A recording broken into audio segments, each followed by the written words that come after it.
Healing Wounds. A Dial Town, Randy Jade X listener fanfiction on AO3.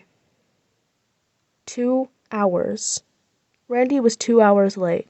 Now, this wasn't a generally uncommon thing to happen, whether it was his horrifically bad luck or his habit of getting sidetracked too much too easily. He'd always come about an hour or so late to whatever meetup you two had planned. But 2 hours was more than enough to get you worried. You sat on the couch with waning patience, unmoving, waiting for something, anything that indicated he would arrive soon. But the silence lay heavy around the room. Calling him had proven futile, and he wasn't picking up. Had he gotten lost? Mugged on the subway again?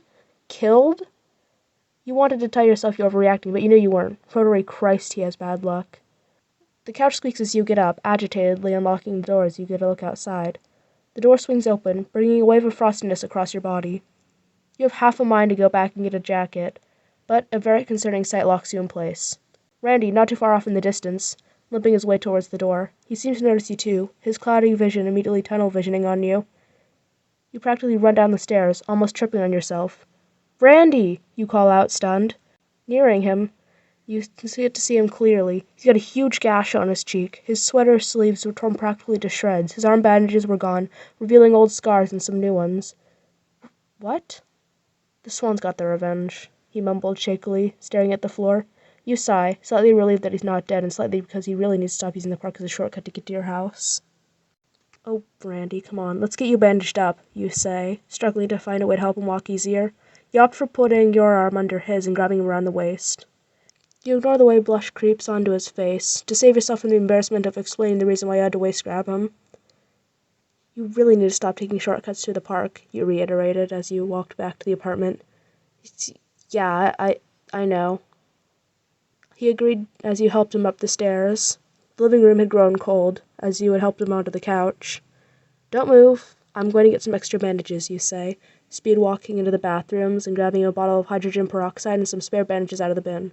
Walking back, you begin to unwrap them. Tending to Randy's wounds had become a bit of a routine since they had started hanging out. Hell, the first time they did, the bandages had been weeks old, and you just couldn't leave him with those.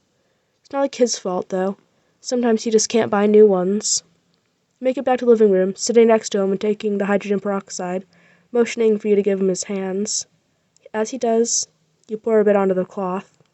"Sorry, Rand," you apologize, putting some onto the cuts.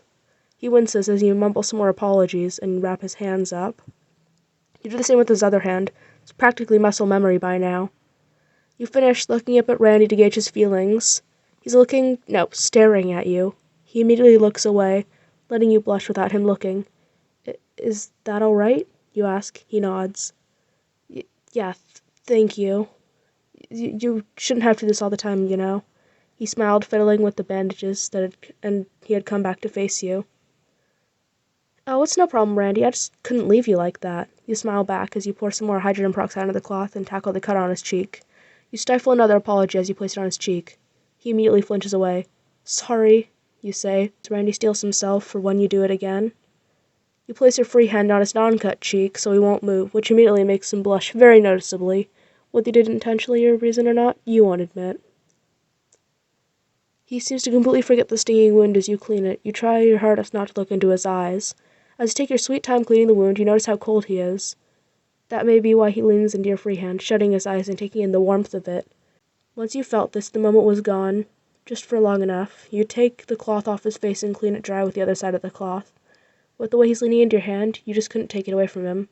You just can't ignore your feelings any longer. No matter how much you try to push stuff down, they just boiled over. You place your hand on the other cheek, avoiding his cut. His eyes spring open for the first time since you started tending to his wounds. He looks you in the eyes. He smiled a toothy grin, and you can't just help but smile right back.